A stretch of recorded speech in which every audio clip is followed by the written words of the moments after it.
So I do appreciate Pat Riley. Hey, Dub, one of your favorite moments against the Celtics. Well, I think, obviously. You better not say that dunk on me. You better not say when you dunk on me. I swear to God, you better not say. Oh, thank you for reminding me of that, man. You better not say that, dude. Thank you, Cedric. I wasn't going to say anything about that till he said I had me in his back pocket. No, I think Coop, overall, man, when I think of Elgin Baylor, when I think of Happy Harrison, who's from North Carolina, when I think of all the fans, and, Jerry, Wilt, those guys that never won a championship. I mean, not only were we representing ourselves, but we were representing a lot of hurt hearts over the 60s, so, and then we're the only team to have won on that parquet floor. Yep. To me, that more than anything, more than any one play, that kind of is gonna hold a lot of history there. Coach Dr. Buss made that statement after we won. Let it be known that it can never be said again. It can never again be said that the Lakers have never beaten the Celtics. Coach Riley. So I think, to me, because Boston was kind of a shitty town to play in, man. The fans were tough. The fans were tough.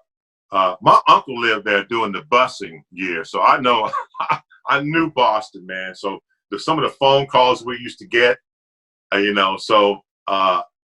it's a beautiful city, some beautiful people there, some beautiful history if you're into that.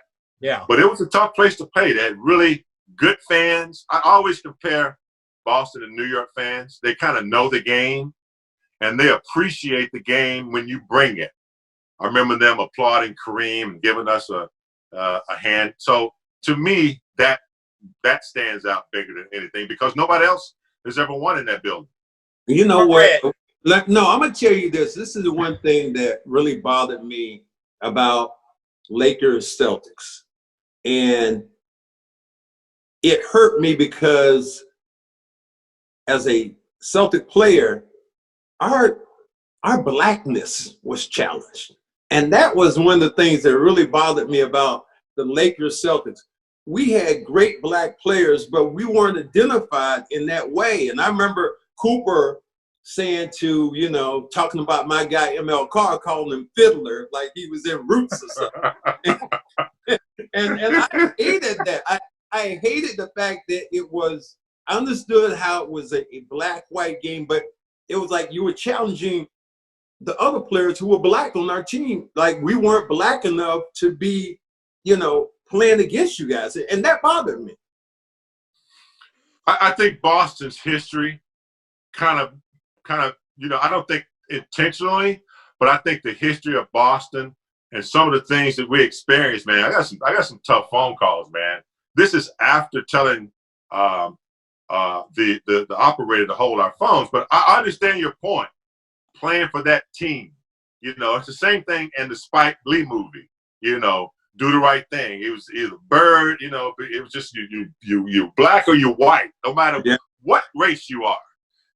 But the one thing I always admired about Red Auerbach is, and I believe he's a Jewish gentleman, is during the time when the NBA really didn't want to, bring black players in, he brought us in.